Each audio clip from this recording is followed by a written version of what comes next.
So now that you know a little bit of the biology behind what goes into a muscle contraction, we know a little bit about how our muscles work doing concentric and isometric and eccentric loads. Now what we have to do is we have to try and turn that, and then I also told you a little bit about how we power the muscles that we're going to use when we exercise. Now what we have to do is we have to turn from a single bout of exercise or a single movement, single exercise. Now what we have to do is we have to repeat our exercises. And that's the process we call training. So if we exercise once, that's just exercise. If we exercise a bunch of times, once today and then Wednesday and then Friday and then Monday and then Wednesday and what? Now what we've got is we've got a regular program where we're doing something, and that's called training.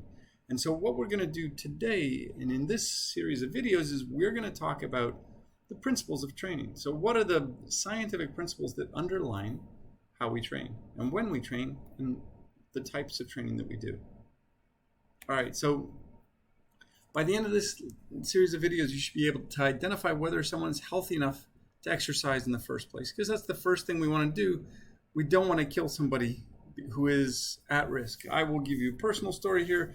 Basically, my dad has never been an exerciser. I've seen him run maybe twice in my whole life. And most of that happened after my daughter was born. So it's not like something that he did when I was a kid.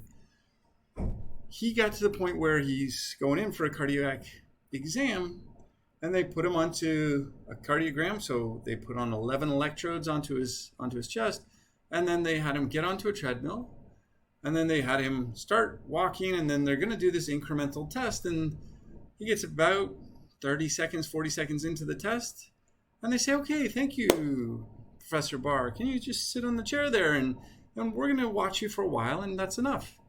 He's like, "I only did 30 seconds worth of activity there." And I said, "Yeah, that's so good." Because apparently he had 100% occlusion in one of his vessels to his heart, and they could detect that using the electrocardiogram. His doctor came in and said, "It's lucky you've never exercised a day in your life, because if you had, it would have killed you." So the first thing you have to know is whether an individual is healthy enough to do exercise in the first place. So once you have identified that, yes, you're healthy enough to start an exercise training program, now what you have to do is you have to figure out how you train, how you put exercise together so that you don't just hurt yourself. And that's where we come into this principle called the overload principle. And the overload principle is going to be something that's going to form the core of all training. And this is 2,000 plus years old. We know that if we do a little bit today and a little bit more tomorrow and a little bit more the day after that, that we're going to progressively get better at what we're doing. And that's basically the principle of overload. And this has been now broken down into what we call the FIT principle. So that's a nice acronym because we're increasing our fitness. So it's called the FIT principle, and you'll be able to explain what that means. You'll be able to label the adaptive phases to exercise. So every time you exercise, you get tired during the exercise, then you recover.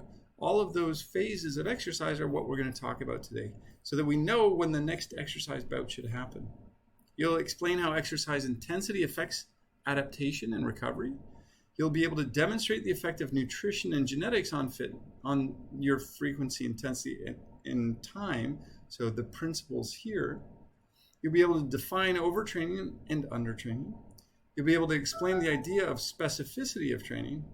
And you'll be able to distinguish between the frequency, intensity, and time parameters for people with different goals. So not everybody has the same goal with exercise. So not everybody should be doing the same exercise training program.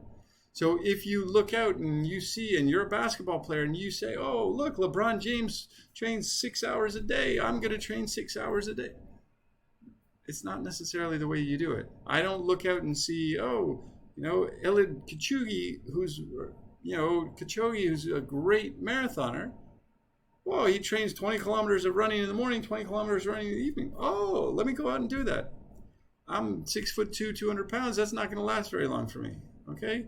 So people with different goals have to have different training parameters to meet those goals. And that's what we're going to talk about today.